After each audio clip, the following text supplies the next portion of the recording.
ભરૂચના કસક નવીનગરી વિસ્તારમાં ગંદા ગટરના પાણીની સમસ્યાને લઈ સ્થાનિક લોકો ભારે મુશ્કેલીનો સામનો કરી રહ્યા છે. સતત રજૂઆતો કરવા છતાં નગરપાલિકા દ્વારા કોઈ ઉકેલ લાવવામાં આવતો નથી. નાના બાળકો અને વૃદ્ધો મંદિર મસ્જિદ જતા સ્થાનિકોને આ ગંદા પાણીના અંદરથી પસાર થવું પડે છે. ગંદા પાણીના કારણે મચ્છરોનો ત્રાસ વધી રહ્યો છે. દર્દીઓની સંખ્યા વધતી જાય છે, સાથે ગંદકીનું પ્રમાણ વધી રહ્યું છે.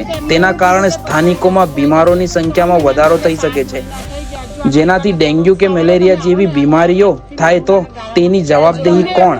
રોગચાળો ફેલાય તો તેમાં કોઈ નવાઈ નહીં. વિડીયો કરીને અમે નાખ્યો અને ટોયલેટ પણ નહીં સાફ કરવા આવતા નથી. અમારા ઘરમાં મોલી સાબા છે, નમાજ પડવા જવો હોય તો કેવી રીતના જાય છે? ગંદકી કેટલી છે, બધી ગટરનું પાણી નરક પરક બધું જ ઉપરથી જાય. પાણી 4 કલાક સુધી પાણી ચાલુ રહે, તમે બંધ નથી કરતા. જ્યારે તમારા ઓટ પતી જાય તો ત્યારે તમારે કોઈ જોવા પણ નથી આવતો. કોઈ બીમાર પડે તમારે પલંગમાં નાખીને બહાર લઈ જવા પડે.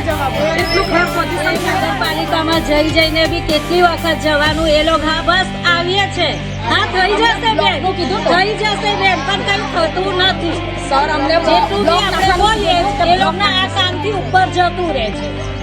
કોઈ એક એવું નહીં માણસ નગરપાલિકામાં ઉભો થાય કે હા ભાઈ ચલો અમે આવીએ ને તમારું ખાલી વોટિંગ માટે બધા ઉભા થઈ જશે. ચાલો લાવો, અમે બધું કરી દઈશું. કોઈ નહીં કરે મતલબ નહીં કઈ આપણે આજે કોઈ રસ્તા નહીં, રસ્તા નહીં. અહીંના જે વોર્ડ નંબર 5 ના બધા આપણા એના બેન આ છે તે બધા 5 પૈસા થઈ ગયા તો કોઈ આવતું તો છે નહીં. એનો મતલબ શું? વેરા ફેરા કરવાના ખાલી એ બ્લોક ના 5 થઈ ગયા, ઓના 5 થઈ ગયા. ગટર લાઈન તો કશું વ્યવસ્થા જ નથી, બધે જ ભરાઈ જાય. બોલો આપણે આના